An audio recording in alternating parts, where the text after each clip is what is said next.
Hey, how y'all doing? For those of you who don't know, Day Grant, 25 points from three shy of his career high. He was perfect from the field, 8th grade, 6 of 6 from three point, 3 of 3 from the line.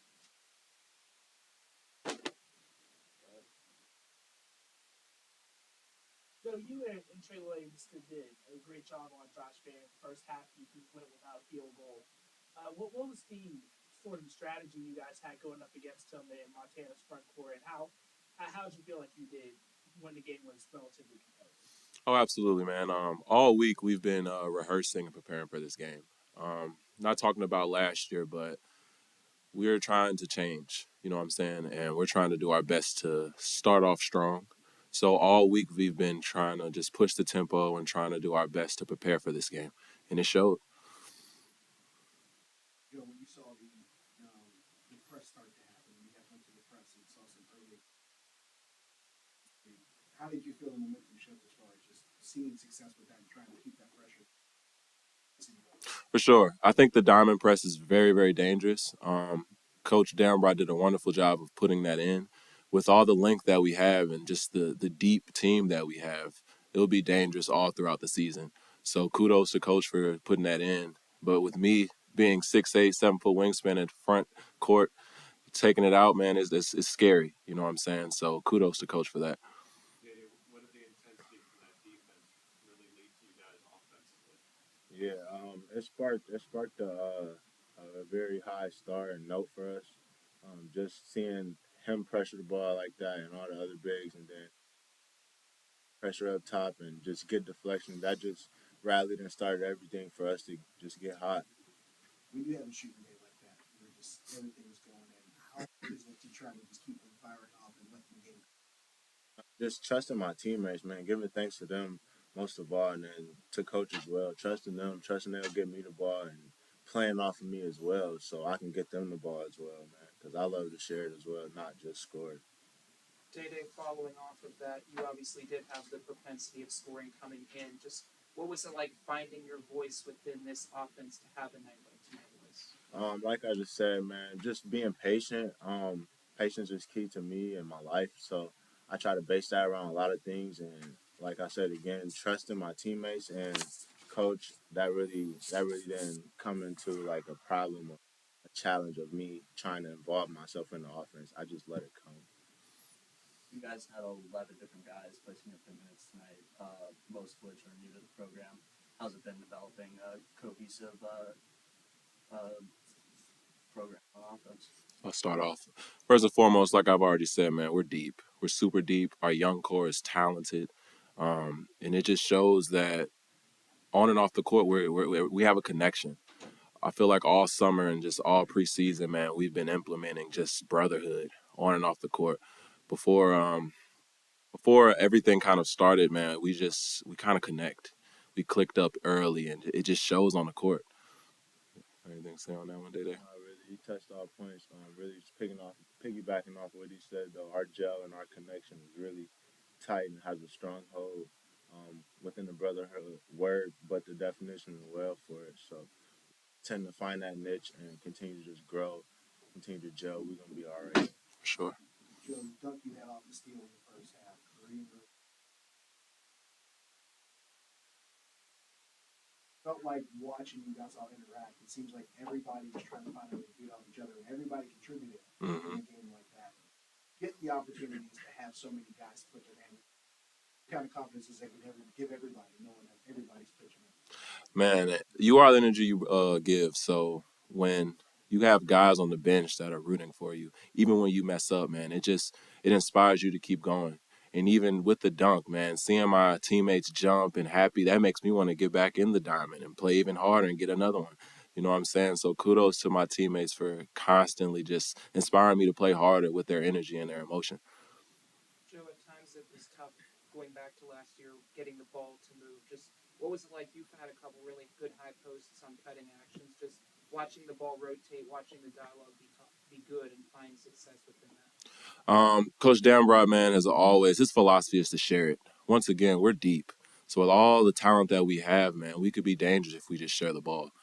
So I think the movement that we have is all kudos to coach, man, because all off season we've been working on ways to get open, ways to spread the floor, and ways to get everyone involved. And it showed tonight.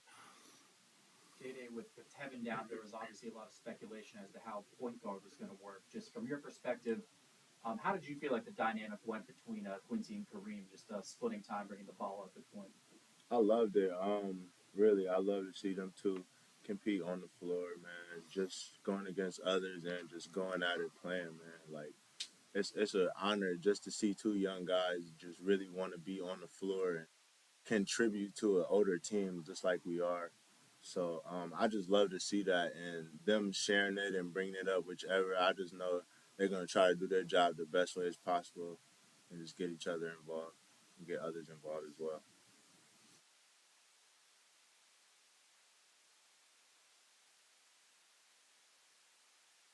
I think that's a big test. I think the whole entire non-conference schedule is a huge test because the A10 is a great conference, and I think this will be a huge test for us and a wonderful just way to just kind of see where we're at.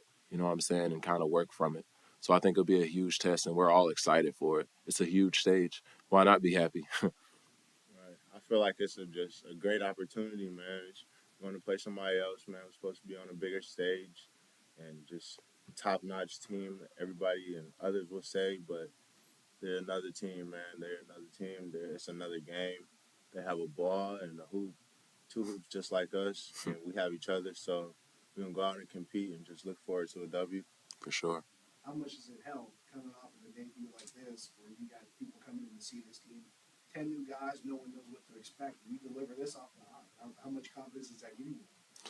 Oh man, it just gets us so happy. You should have seen the energy in the locker room just now, man. Everybody's excited, and it's also lovely to see the student section packed and seeing everybody come. So with all that being said, man, it's our job to not only keep going, but keep bringing people in here. You know what I'm saying? Keep playing harder, keep going, and that's what we're gonna do for sure. You guys arguably came into the season preseason prediction last various outlets. Mm. Now after this win, arguably the most impressive result of all the A10 teams. Now there's going to be expectations going forward. Does that adjust things for you guys, or is it just going to be the same old how you guys are going? Man, from the beginning, man, ever since summer, when we saw those preseason polls, we were pissed. We had a chip on our shoulder from jump because we felt as though we were way better than that. So every day at practice, coach always puts that out there. They had us last. They had us last. That just brings us fire. That brings us energy, and that just inspired us to keep going harder because, once again, they had us last. Benefit players?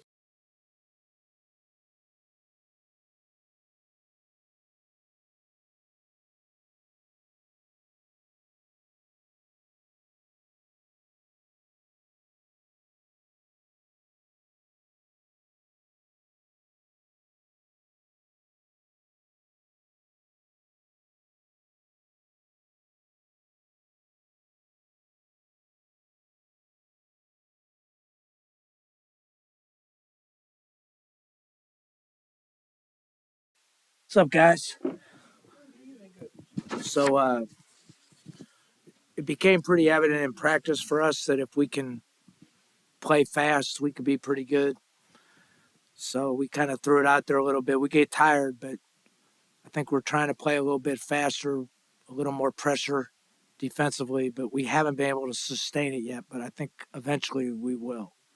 So with that, I'll open it up. Defensive intensity, especially that you have, is that something you've been active to maybe in spurts, but your reaction to so especially in the first half? So I've coached like a variety of ways in my career. So when I was a Division II coach at Ashland, we pressed for 40 minutes just like that. And we forced 29 turnovers a game.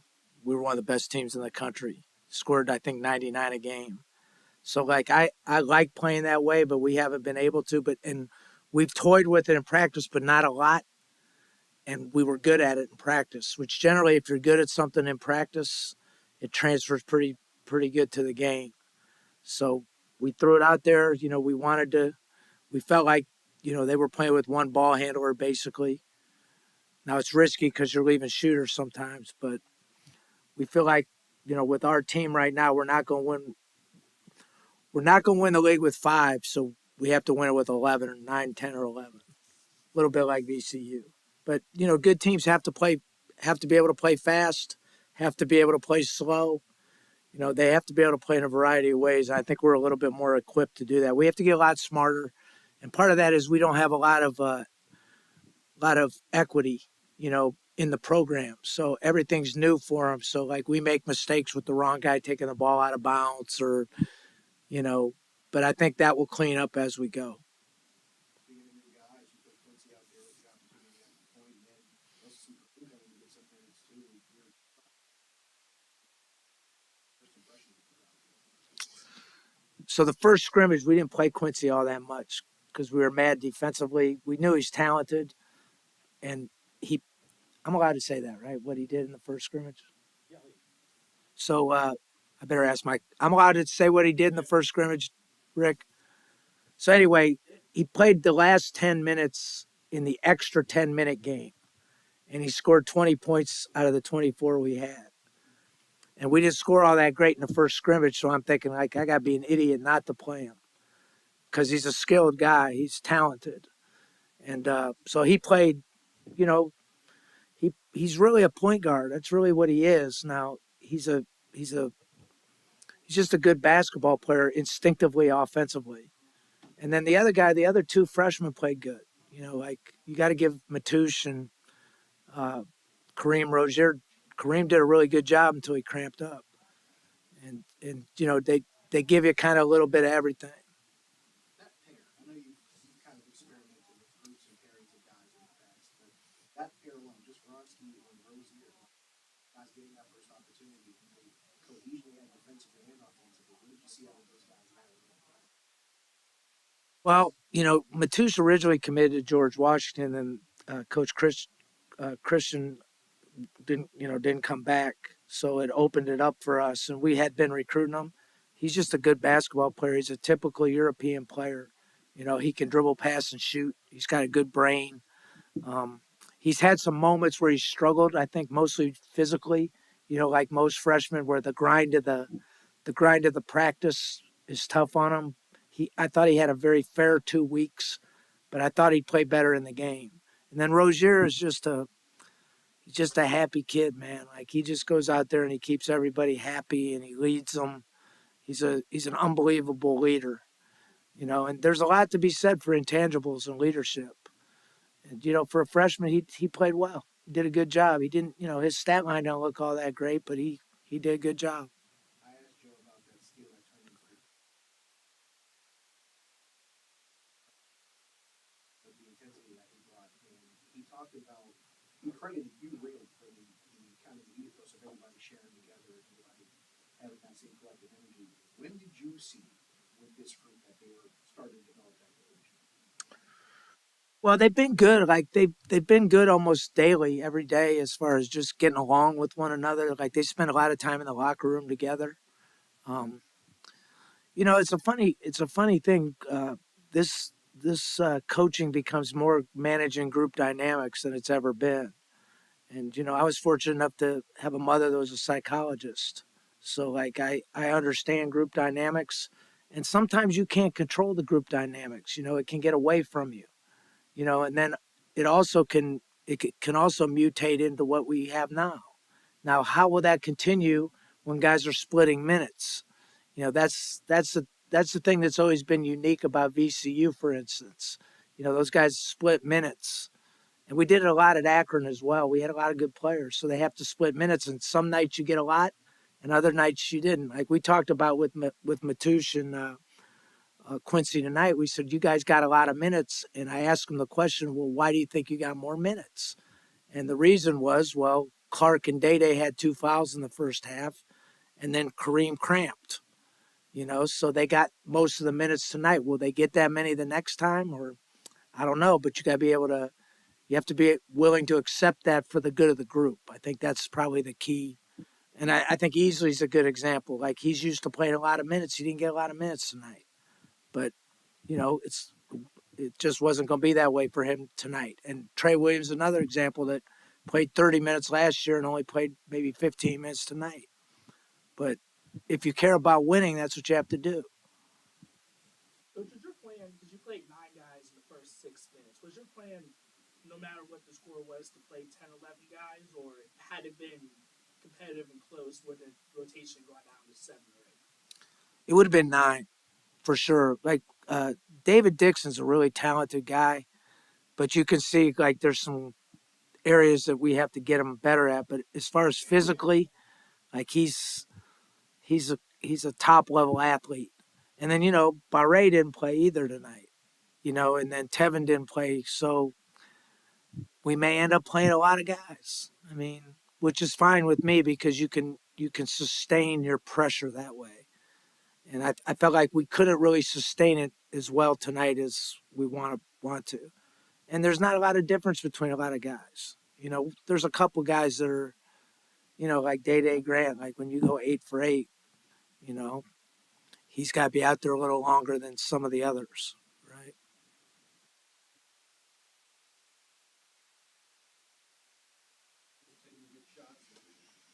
Well, I thought in the last 2.5 weeks he's really started to play really good, like really good. I think he's been really simple. Like you think about it, he just shot open shots. Now, with his stroke, when he shoots open shots, they're going in. Like when he shot it, I felt like everyone was going in. I don't know about you guys, but that's how it's been every day in practice. If he's open, he's making it. And then the more sometimes we have to make sure that he just keeps it simple, and that's why I didn't really want to play him at the point. I just felt like why waste his energy when we need the shooting. That's been a missing piece for us since I've been here. We haven't shot the ball at a high level since I've been here. So I didn't want to drain him energy-wise handling the ball and that. Let the other 2 guys handle the ball. I think that's the other thing with McGriff. He'll shoot the ball better when he doesn't have to play as much point either. He's a good shooter too. So that's the thought process behind what I've been doing. Following up on that point, Keith, speaking with Day earlier before the season started, he mentioned that you guys were on him earlier in the process recruiting. Just how important was that loyalty that you showed him in the long run, and how is that maybe helping out from a loyalty perspective now? I don't necessarily know if we showed him more loyalty than he showed us. He showed us loyalty. He showed us Northeast Ohio loyalty, because we're all from the same area. Me, Drew, him, Terry, Wygand, Ricky's from Youngstown.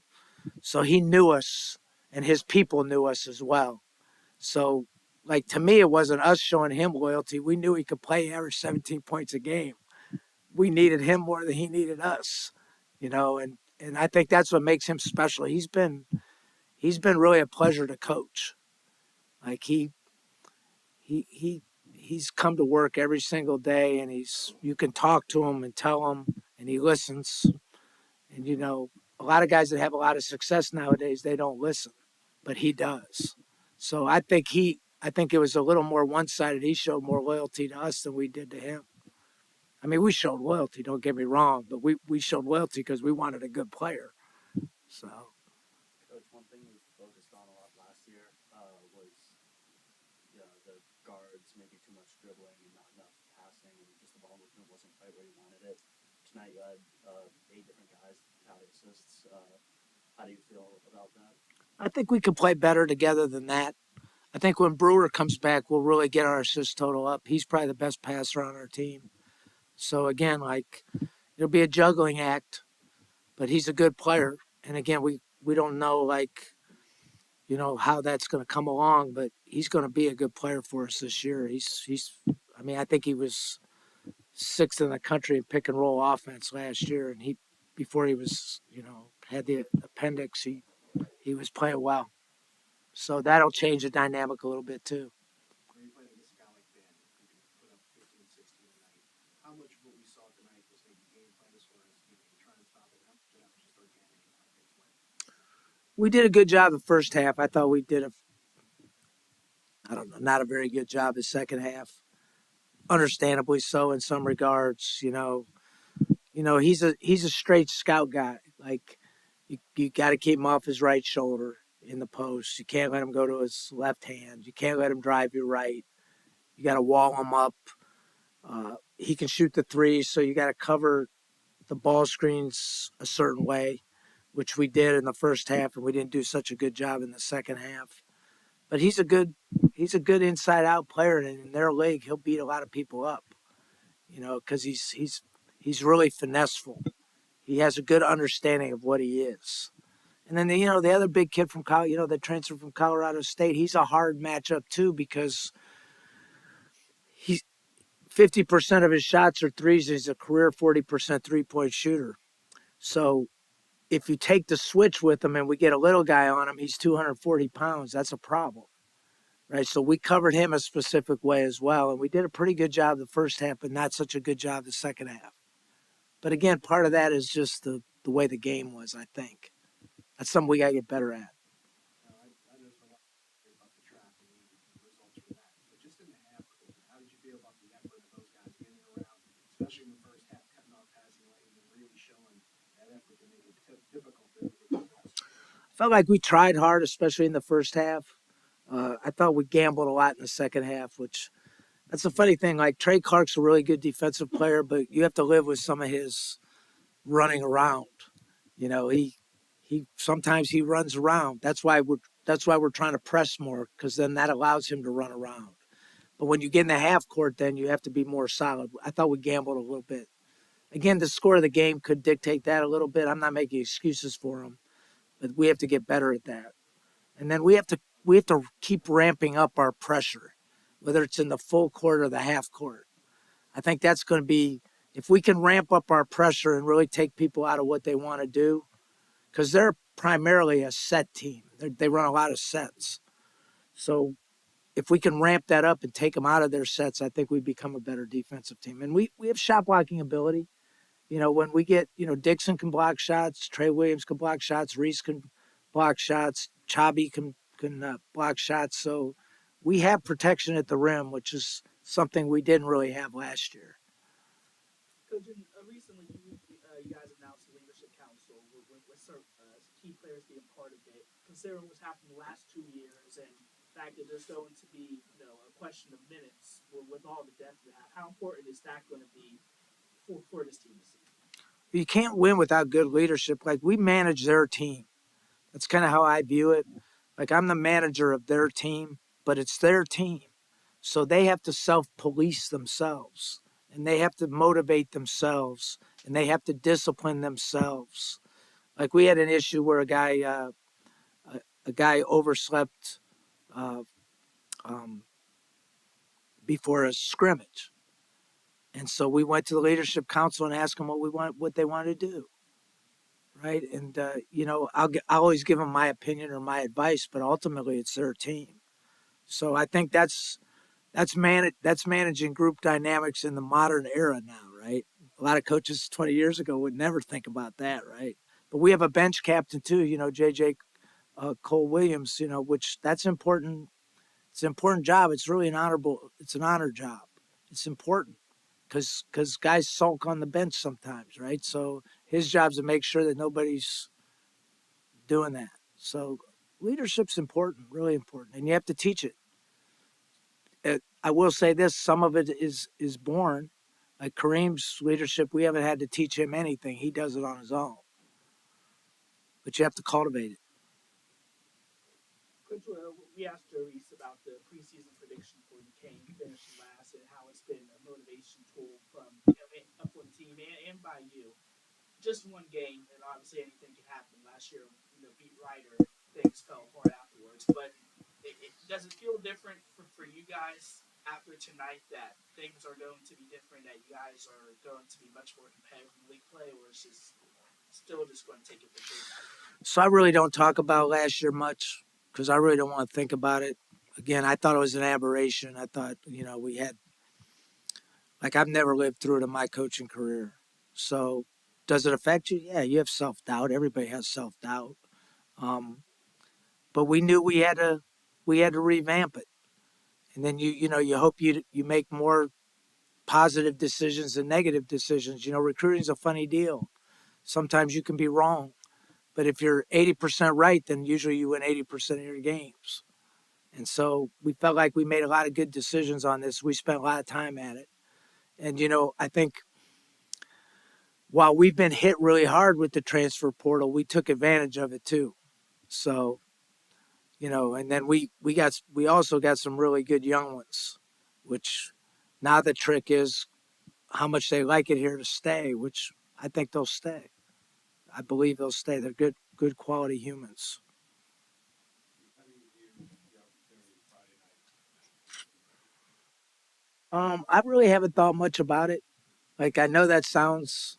I was just trying to. I kind of go one game at a time. But look at my uncle played against Kentucky. I think in either the finals or the national semifinals. So this has been going on a long time, right? Kentucky is Kentucky. Arguably, there's not many that can even put themselves in the same breath as Kentucky over the years, right? Probably UCLA, but over a 80-year time period, there may be nobody better than them, right? So we'll look at tape. I've watched very little. We know it's going to be simple. We know they have good players. We just got to go in there and figure out a way to win, whatever that may be. Remember, I told you sometimes you got to play fast, sometimes you got to play slow, sometimes it's got to be a combination of the two, sometimes it's got to be zone, man, sometimes it could be full court pressure. We have to find their puncture point, really. And but it's a good opportunity. It's not going to make or break our season. I mean, I think a lot of people will start talking if we beat them, but it's not going to help us in reality of winning the Atlantic 10 championship, really, right? Because it's a non-league game. But it'll be fun. Be fun for our guys, right? So good. Thanks for coming. Good turnout from you guys. Appreciate that. All right. See y'all. Huh? A good student turnout. Really good.